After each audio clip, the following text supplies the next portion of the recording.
What's going on? Welcome back to the channel. So today we're going to talk to you about the top 5 most heavily shorted EVs in the market as of right now. So I want to go over all the things that you need to know, but first make sure to hit that thumbs up. And with that, let's get right to it. Starting off with stock number 5, Rivian. On Friday did go down 1.6% over the last 1 year, down 41.94, and in 2024 it is down 42.46%. 16.89% of the free float is being shorted. So shorts been clearly hesitant in some regards, so they were getting in, now they're kind of returning all over the place. So recently it did have a high of roughly, it looks like 21, high 21s, that was in May. Low recently, I guess recently, of 15 in August. So it is all over the place. As I brought up in the past, you see cost to borrow minimum being negative, so that's a very clear indication of manipulation because brokers are physically paying people to short Rivian. Kind of crazy stuff. It's not a lot of money, but still it's more of the kind of meaning behind it. But short score is 73.33%. So the higher the number, the higher the likelihood of a squeeze happening. And then through IBKR does indicate around 1.9 million shares is available to be shorted. So this is stock number 5. Moving on to stock number 4, Workhorse did have a very impressive day on Friday, up 11.23%. Over the last 1 year though, down 94.62, and in 2024 down 90.58%. Through here, 23.66% of the free float is being shorted. That works out to be 5.69 million shares. Friday shorts returned 251,000 shares. Cost to borrow average is a little bit higher than the day prior. So Thursday, 23.42, and then utilization 96.43. Through IBKR does indicate that there's basically very limited supply of Workhorse. So that could really stand to benefit going into this upcoming week. So again, add this one to your watch list. And on a side note, if you guys do own these ones, give yourself a shout out in the comments below. Moving on to stock number 3. So this one is a interesting one because it did get dethroned, and not only just dethroned by one position, but by 2. Lucid. So Lucid, ticker's LCID, did go up 0.77% on Friday. So a very volatile day, pretty much all over the place as you can kind of see. But over the last 1 year, it is down 32.88%. And so far in 2024, it is doing fairly well, moving in the right direction, up 6.41 down 6.41%. But 28.43% of the free float is being shorted, works out to be 254.99 million shares.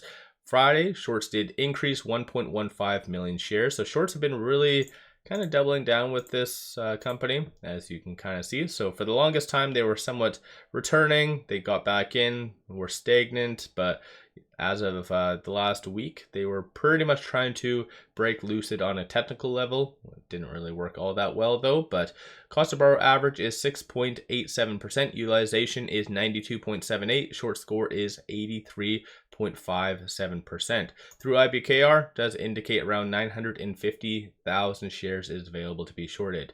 So interesting one, the fact that this did get dethroned, and it did get dethroned by right here. So stock number 2, NKLA, ticker's NKLA, did have a fairly good day on Friday, up 5.68%. Over the last 1 year, down 79.3%, and in 2024, it is down 79.42%.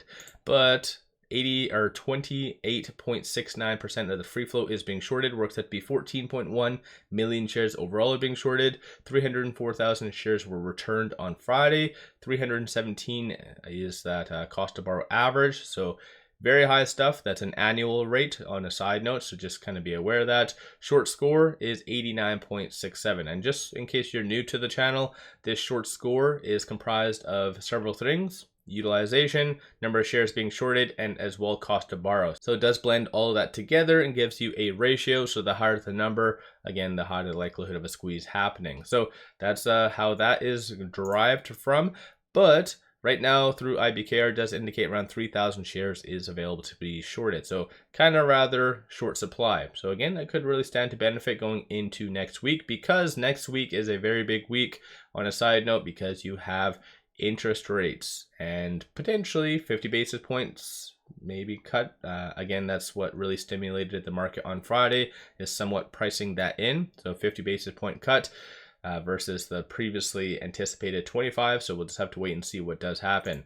Moving on, stock number 1. So it dethroned Lucid again and kind of came out of nowhere. That is Faraday Future, tickers FFIE. I do cover this one on and off under my other channel, Trending Stocks, but Friday did go down 1.24%. Over the last 1 year, down 99.35%, and in 2024, down 85.6%. Through this, 34.66% of the free float is being shorted, works out to be 4.25 million shares. On Friday, though, shorts did increase 41,000 shares, utilization 95.74, and then short score is 82.24%. Cost to borrow average is 236%, the max being 275, so very high stuff for that. Through IBKR does indicate around 150,000 shares is available to be shorted. So in some cases, some of these stocks, shorts are overextended, so definitely could really stand to benefit going into next week because, like I said, I think a lot of growth stocks are really going to run pretty significantly because of this. So in case you do not know, for the September 18th meeting, there now is a even 50% likelihood of a 50 basis point cut. So in general, if that does come, then the whole EV sector is going to skyrocket like a MF, like a crazy person. So let me know your thoughts on that. Don't forget to hit that thumbs up and subscribe. Make sure you guys definitely take advantage of this promo. It is only up until September the 30th, and it does give you 5 free stocks. Each stock is valued up to $2,000, so definitely take advantage of free shares. You might as well do that. Link to this is in the description below and also the comments. With all that said, appreciate all of you watching.